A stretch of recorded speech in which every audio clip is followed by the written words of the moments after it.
areto ilaza aminareo androany fa manan'andriamanitra tianao ianao ary misy ady mitranga eny amin'ny lanitra eny.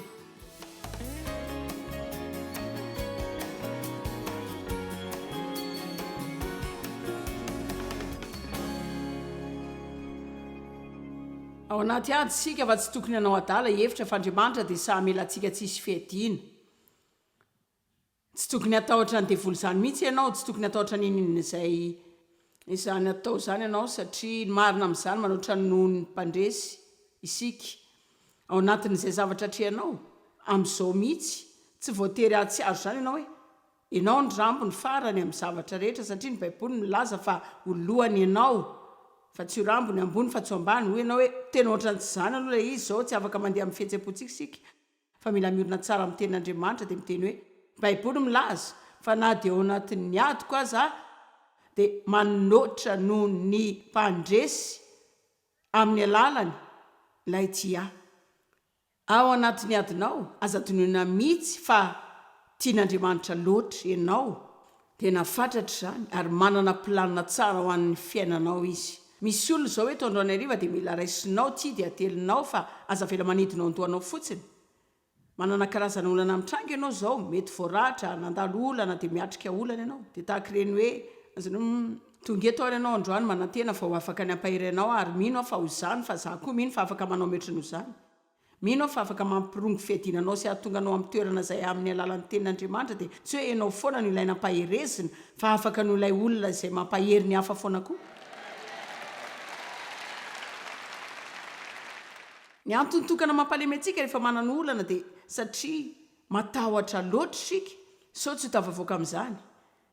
Fa matahotra sika sao tsy ho azontsika izay tadiavintsika amin'ny fiainana na hoe tsy maintsy miandry ela mihoatra noho izay heverintsika fa afaka andrasantsika.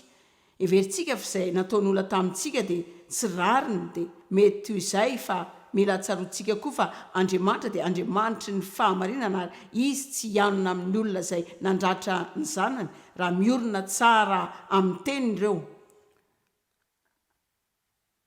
Raha misy olona mandratraka manao toetra ratsy mandatsy hamela azy ireo dia tsy afaka hiandrandra'Andriamanitra nafakahy aho. Tsy ahita ny fahamarinan'Andriamanitra amin'ny fiainako aho raha manana izany toetra ratsy izany. Fa raha toa ka amin'ny alalan'ny fahasoavana manao izay asaina ataoko mikasika izany dia Andriamanitra mitondra fahamarinana amin'ny fiainako foana dia hitondra izany eo amin'ny fiainanao foana koa izy. Eno kely aho raha misy olona nandratra anao Andriamanitra dia Andriamanitra ny fahamarinana ary hanome anao avoroeny izy ny amin'izay verinao raha mijoro amin'ny tenin'Andriamanitra ianao. Azonareo ve izany? Mila takatrareo izany. Fa mihoatra noho ny mpandresinareo amin'izao aza mety hahatsiaro ambany amin'ny zavatra rehetra mihitsy ianao. Fa hoy ny baiboly hoe ao anatin'izany zavatra rehetra izany tsy miandro tapitra izany fa ao anatin'izany zavatra rehetra izany dia izay ny fotoana tsara nokafanao ny vavanao ilaza hoe manoatra noho ny mpandresy ao amin'ny alalan'i Kristy ilay tia. Ianareo ve izany devoly mihoatra noho ny mpandresy amin'ny alalan'i Kristy ilay tia. Lohany fa tsy rambony ambony fa tsy ambany fa hampindrana ny firenena maro fa tsy voatery hindrana zao. Raha tia omby amin'ny fandresena ny devoly sika dia mila mianatra ny fomba fitandremana izay mitranga ao an-tsaintsika ao. Ary hitako fa tsy dia mitandrina loatra amin'ny zavatra maso sika. Hitako fa fotsiny tsika hoe hitanareo betsaka ny zavatra mihodina ao an-dohantsika ao. Tsy haiko mihitsy hoe nahoana ny very fifaliako, nahoana ny very fiadanako. Sao efa mba sainao foana ve izay mba zavatra ho saininao?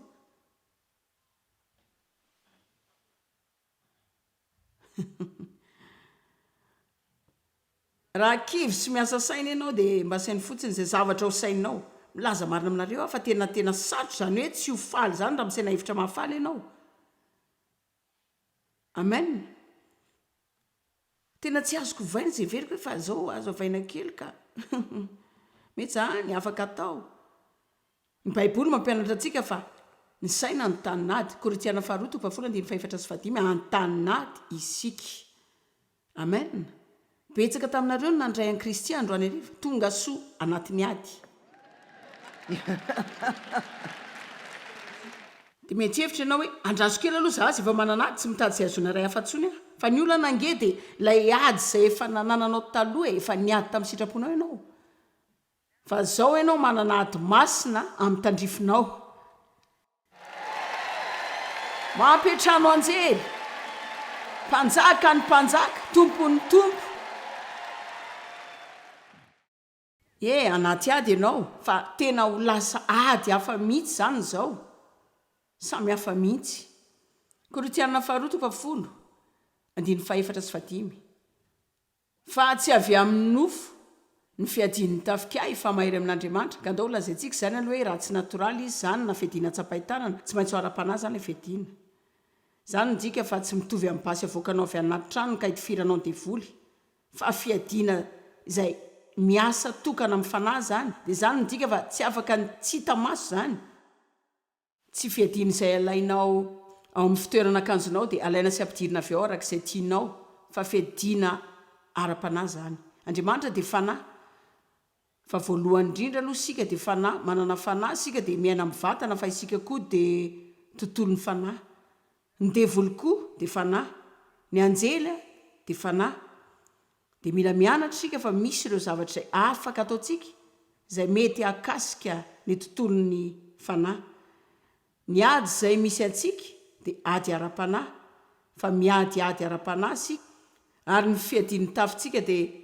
tsy fiadiana araky ny nofo aman-drà fa fiadiana ara-panahy izany fa mahery avy amin'Andriamanitra zany andrava fiarovana mafy ny fiarovana mafy dia toerana na tany izay efa azon'ny fahavalo ny devoly tena tia maka fiarovana mafy ao an-tsaintsika ao tena tia ny maka toerana ao an-tsaintsika ao toerana izay andaingany dia andaingany dia andaingany dia andaingany mandra-pandresen'ny lahatra antsika fa hoe io lainga io dia io ny marina ary ilay resaka mikasika ny lainga izay mila takantsika dia na dia lainga azy zany raha inotsika fa marina zany dia ho lasa marina amintsika izay inotsika dia tena manandanja tokoa inona izao no inonao ny amin'ny lasanao inona no inonao ny aminao avinao inona no inonao mikasika izay tsapan'Andriamanitra mikasika anao inona no inonao mikasika ny hoe izy ianao ao amin'i Kristy inona no inonao amin'ireo fiadian'ireo sika dia mahita fifandirana fahalalahana antony fa zany rehetra zany dia tonga manohitra ny sainao dia isak'ireo ditra sy rendrarendra izay mitsangana manohitra ny fahalalana an'Andriamanitra marina dia mamela ny fisainantsika rehetra ho babo sika ny tanjona rehetra izay tsy mifanaraka amin'Andriamanitra sy ny fisainana rehetra izay tsy mifanaraka amin'ny teniny dia babointsika zany tsy ho mpankatoa an Jesosy Kristy ilay Mesia manana boky izay tena malaza mihitsy efa eo amin'ny 17 taona eo zao ilay izy hoe tanatin'ny saina fa hatramin'izao mbola gaga sy voakasika ny amin'ny fivarotana io boky io satria fantatsika fa manana ady sika mikasika ny saintsika fa tsy tianana olana ny amin'ny saintsika sika ary Andriamanitra miteny antsika fa mila mianatra manavao ny saintsika sika dia mba hisaina zavatra hafa ka mangataka aminareo mba hianatra hanamboatra ny fisainanareo aza misaina fotsiny izay zavatra ao andohanao ao aza dia hoe misaina ianao satria manan-tsaina ka hoe izay ny sainao ka hanao ihany zany fa mba jereo izay sainao so tsy mifanaraka amin'izay lazain'Andriamanitra ny devoly zany na karazana demony izay miasa ho azy mametraka fisainana ao an-tsainao mila milaza ianao hoe anivoako ianao ry Satana amen fa tsy marina zany ary tsy mino anao zany hoe rehefa milaza ianao hoe anivoako ianao ry Satana dia tokony ho zany satria ianao miandrandra azy ho any aoriananao tokoa nisy madama tanora ray nandeha ny an-tsena taloha dia nangataka azy ny vadiny tsy vidy akanjo intsony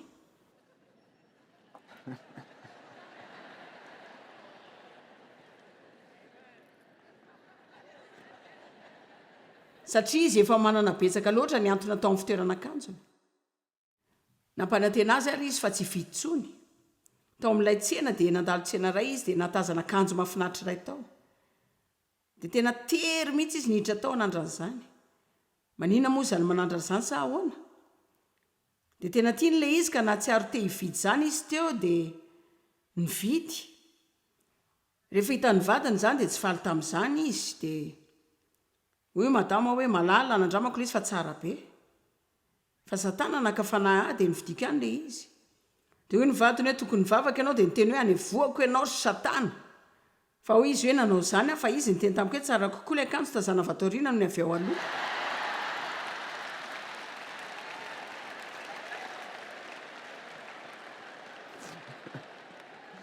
ka rehefa milaza ianao hoe any voako any ianao dia aza atao kilalao mihitsy zany raha tia androaka ny devoly ianao dia mila tena mitady izay androana azy ianao ve mahatsiaro tenao miaramila ny baiboly milaza fa miaramila nytafika andriamanitra sika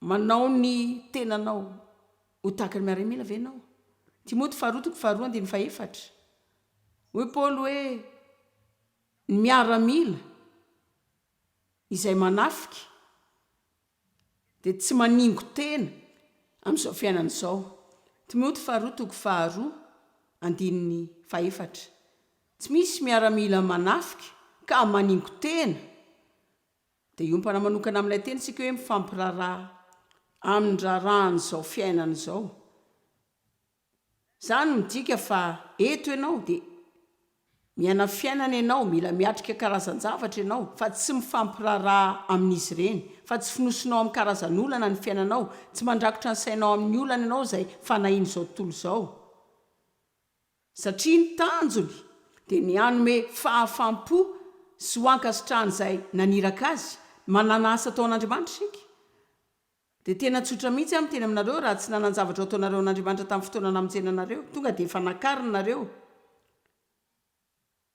efa niala tety ka andriamanitra mitady ny fideranareo ny fanajana lehibe indrindra izay afaka omentsika azy dia raha ntsika azy amin'ny fontsika rehetra fa hanamarika izao aminareo fotsiny ahy tsy hoe anasazy olona akory fa ny anaovanao ny tsara indrindra rehefa makany am-piangonana ianao dia makany amin'ny fotoana feno dia eo amin'ny fiderana fa tsy mihevitra hoe tsara zany olona misaina fa tsy dia manan-danja loatra ny fiderana hoe tsy fotoana tsara zany ka teo hoe fotsiny izy amin'ny torotenina hoe tsy maninana tonga tara aza fa hitanareo afaka milaza fa tsy manameloka anareo akory kanefa mety ho zany koa tsy haiko aloha afaka mamela karazan-javatra sasana zay matetika ny pasteranareo tsy manaiky zany satria za efa lasa amin'ny sabotsy dia mbola ho tianareo ihany amin'ny latsinainy maraina fa azonareo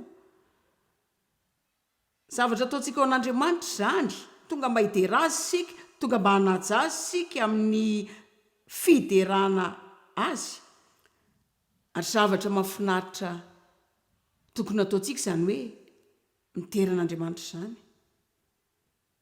mila tsy mifampiditra amin'ny raharano izao fiainana izao isika dia taditio eto sika anompo an'andriamanitra dia hitombo hiamatotra hivoaka eny amin'izao tontolo izao mba ho fahazavana mamiratra ao amin'ny aizina dia ilaza zavatra aminareo ny fiovam-piainana dia toriteny lehibe lavitra no ny karazana teny izay afaka omenao rehetra afaka mandeha mitoriteny amin'ny olona ianao dia hiteny azy hoe mila mino an'andriamanitra izy fa raha tsy hitantaratra amin'ny fiainanao zany dia tsy asiany vidiny akory ny teninao amen ka te hity an'andriamanitra sika te hidera sika te mba ho fahazavana mamiratra ho azy sika raha misy zavatra manokana izay tian'andriamanitra ho ataontsika amin'ny fiainantsika dia te hanana antoko sika fa ataontsika zany ka tsy hoe hanomboka izany fotsiny fa hatombotsika zany dia faranantsika ihany koa fa tsy vitantsika zany raha voafatopatotra sika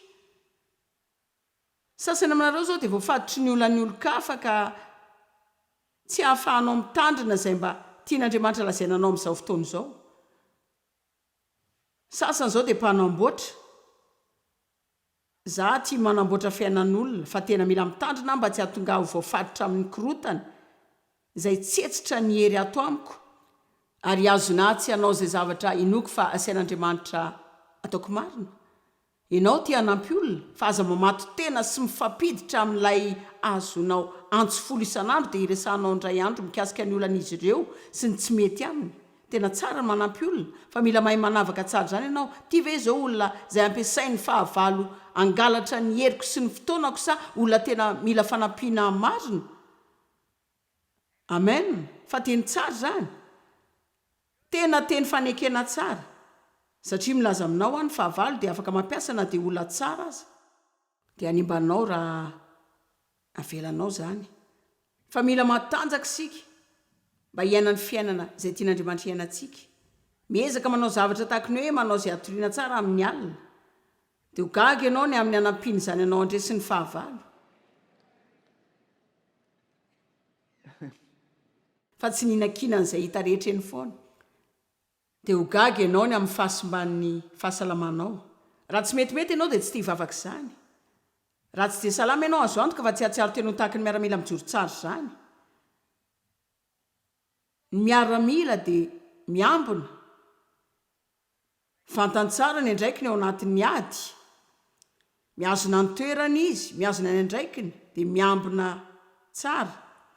Efa nosainiko fotoana ela fa natsoina mpianatra ny tenan'ny Kristia ka manolo tena ho an'izay niantsoina ho ataoko, ary tena miezaka mafy aho tsy hanaiky olona mpanao karazan-javatra izay tiana izy ireo ataoko kanefa tsy mifanaraka akory amin'izay tian'Andriamanitra ataoko izany. Ary hitako fa manampy ako koa izany izao, satria ny olona rehetra ho tianao manao izay ilainy foana, fa Andriamanitra koa tianao anao ny asany. Ohabolana faefatra andiny fahatelo amby roapolo, tandremo ny fonao mihoatra noho izay tokony tandremana. Tandrina ny fonao ve ianao? Mba mitandrina izay rehetra miditra ao am-ponao ve ianao? Aza manaiky tsy ny hijanona ao am-ponao izany. Raha voaratra ny fonao, aza mamadika izany ho lasa zavatra mangidy ka hiazony izany. Aza mitahiry fahatezerana ao am-ponao. Maka fotoana kely dia dinio ny fonao. Inona ny tranga ao am-poko ao? Mitombona ve ny hevitra amin'izay ataoko? Mba manana fomadio eo anatrehan'Andriamanitra ve? Tandremo ny fonao mihoatra noho izay rehetra tokony ho tandremana fa avy ao aminy avian'ny aina. Mihetsika ve ianao sa miandro fotsiny? Tonga dia miasa ve ianao sa zara fa miasa fotsiny? Ianao ve miandro mandra-pananana olana dia izay vao mba miezaka ny atanjaka? Sa mijanona ho matanjaka foana? Mba miezaka maka ny fahefanao any amin'ny fahavalo ve ianao rehefa manana olana, sa hitsakitsahanao matetika foana ny fahefanao?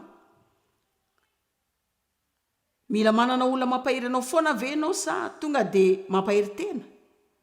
Mila mitady olona iarahana foana ve ianao ka hikitika ny lohanao sy handakany aorinao mba handehananao?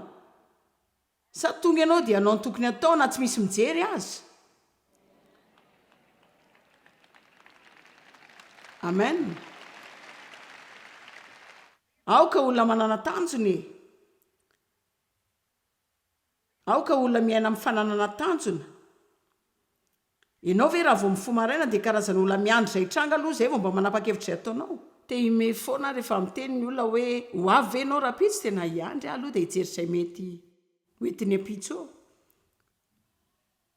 Tena tsy ho avy eto ianao. Fa mila manana tanjona ianao. Manana tanjona amin'ny zavatra dia mila mahalala fa isaky ny andehanao zavatra iray ianao izay hanome tombony ianao amin'ny ara-panahy, na hanampy anao tombo amin'Andriamanitra dia hanampy anao koa mba ho fitahinao an'ny hafa. Ny fahavalo dia tena anao izay anakanana anao tokoa. Na dia efa nomboka hivavaka amin'ny sehatra sasany azy ianao, Andriamanitra mametraka zavatra ao am-ponao entina mbavaka, ary ianao mino fa izy no ampiseho anao raha mivavaka ao an'izany ianao dia tondra fitsaranao anao izany dia tondranao amin'ny seham-pitahiana vaovao indray. Tena afaka mampanantena anareo fa ireo karazana andro voalohany ianao no ahatsiaro toy ny hoe mihemitra nefa ianao mandroso. Satria ny fahavalo te hampieritreritra anao, fa hoe tsy mety izany. Ianao mivavaka ao an'ilay olona dia vao mainka ame ratsy izany. Na ny devoly mibitsika ao antsofinao hoe tsy mety izany. Fa manaonao iza moa ianao? Fa ianareo ny zava-mitranga marina, rehefa mivavaka ianao, Andriamanitra manomboka miasa amin'izany olona izany, ary miharatsy toetra izy satria efa manomboka resy lahatra.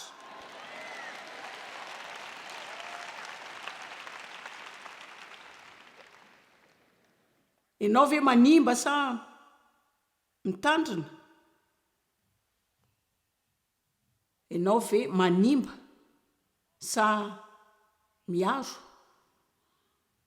Andraony aho miresaka mikasika fiadiana mahery vaika.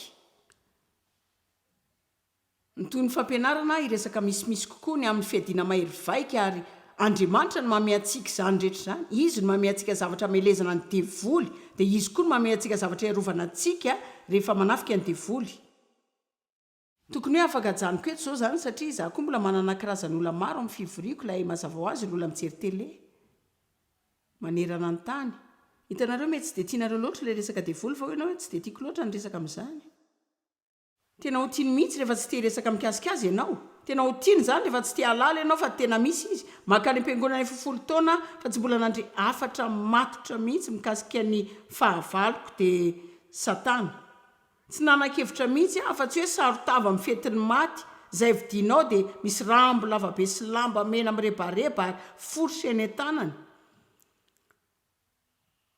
Tsy nanan-kevitra mihitsy fa manana fahefana fa hoe manan-kery ary eto ilaza aminareo androany fa manana n'Andriamanitra tianao ianao ary misy ady mitranga eny amin'ny lanitra eny. Ary ny fahavalo ilay dragona Satana dia tena hopotika sy voafatotra ary ho simba tanteraka any amin'izay toerana misy azy fa amin'izao aloha dia miady sika kanefa manana n'Andriamanitra eo anilantsika sika. Tsy tokony andro foana sika na koa hoe kamo na koa tsy hetsika mihitsy, tsy tokony ho kristianina matory. Dia anao dia raina ny tompo. Mila miambina sy mifoy ianao dia mihetsika sy mavitrika ary feno fahazotoana dia mila manandratra ny lohanao ianao, hamantatra hoe izy ianao aoka ho feno ny tenin'Andriamanitra, teny ny tenin'Andriamanitra, tia azy, tia olona ihany koa.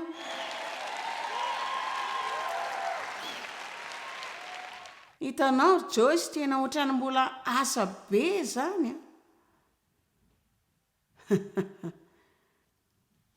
aza mba mijery olona zany ka manana karazana fandresena amin'ny fiainana izy dia hoy ianao hoe tena tianana zany koa dia hoe tsy nazo zany tamin'ny fanindrina izy tsy mbola any amin'izay tokony isy amin'ny fiarana amin'Andriamanitra sy amin'ny tiasa fanompony ity satria zany petraka sy naniry fotsiny.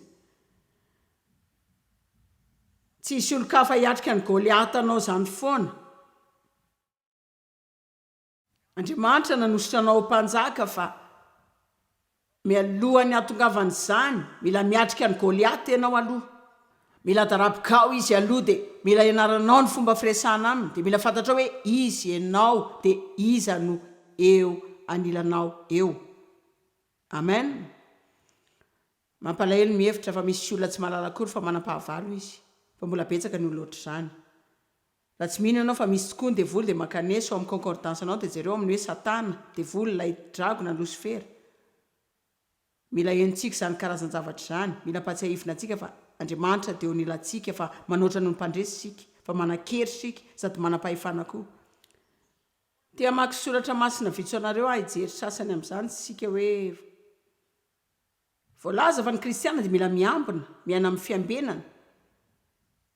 Luka 12:15 milaza mitandremaka merovatena tsy ho tia arena. Mila mitandrina tsara nareo rehefa manomboka tahin'Andriamanitra ara-materialy sy ara-bola dia tsy ahatonga anao ho tratra ny fanahy ny fitiavam-bola dia tady foana dia foana. Izay no mila anananao antoka fa araka ny anananao no tokony hanomezanao. Amen. Rehefa manana ianao dia manomeza foana. Rehefa tsara kokoa ny fiainanao dia eto tsara koa ny olo-kafa hitanao. Isaky ny tahin'Andriamanitra ianao dia zarao amin'ny olo-kafa izany ary angamba izay no iray amin'ny zava-miafy ny fanomezana. Angamba Andriamanitra miteny antsika ny hanomezantsika ny voalohany izay hitahiny antsika foana mba hanomezana izany mialoha satria izany dia iray amin'ny fomba hiadintsika amin'ny fieremana sy fitiavam-bola. Izay zavatra tena mampidi-doza.